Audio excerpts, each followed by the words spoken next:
indicated, the Sentinel artifact is somewhere in the tunnels below you. The amulet should help you find it, if you can determine how it works.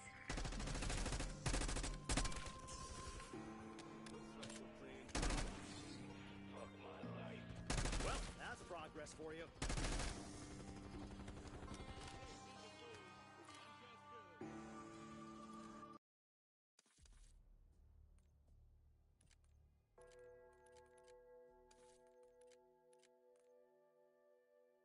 And we start, the model is still currently training, actually. So this is a little preview of our benchmark numbers. So we evaluated one on, 3 different categories: general mathematical reasoning, general knowledge about STEM and science, and then also computer science coding. So AIME, American Invitational Math Examination, hosted, once a year.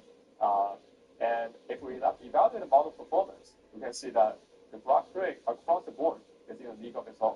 Even its little brother, Grok 3 Mini, is reaching the frontier across all the other competitors. So you would say, well, at this point, all these benchmarks, you're just evaluating, the memorization of the textbooks, memorization of the GitHub repos.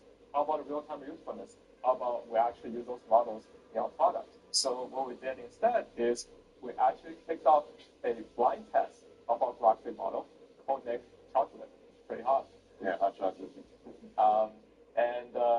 It'll be running on this platform called Chama Arena for 2 weeks. I think the entire X platform at some point speculated this might be the next generation of AI coming our way. So how this Chama Arena works is that it strips away the entire product service, right? It's just raw comparison of the engine of those APIs, the language models themselves, and place an interface where the user will submit one single query, and you get to show 2 responses. You don't know which model they come from, and in the end, you make them both. So in this blind test, Grok 3, an early version of Grok 3, already reached like 1,400.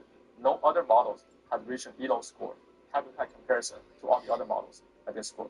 And it's not just one single category. It's 1,400 aggregated across all the categories in chatbot capabilities, instruction following, coding. So it's #1 across the board in this blind test. And it's still climbing, so we actually have to keep updating it. So it's 1,400, about 1,400 and climbing.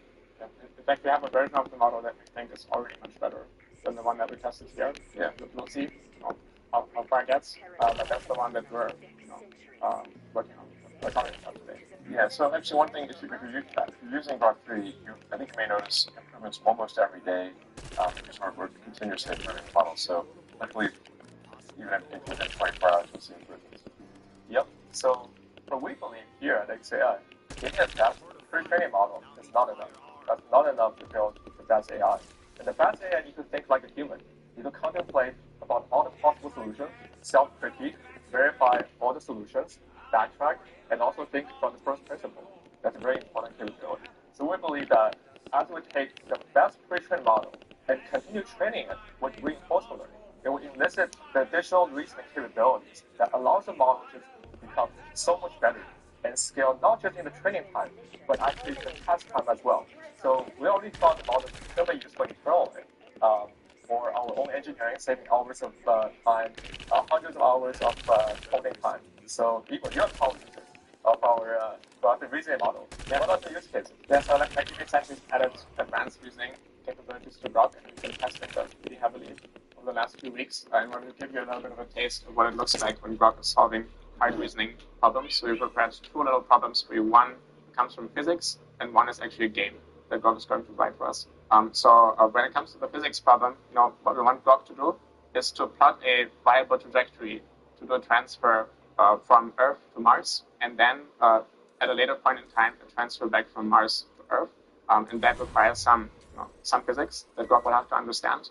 So we're going to challenge Grok, come up with a viable trajectory, calculate it, and then plot it for us. So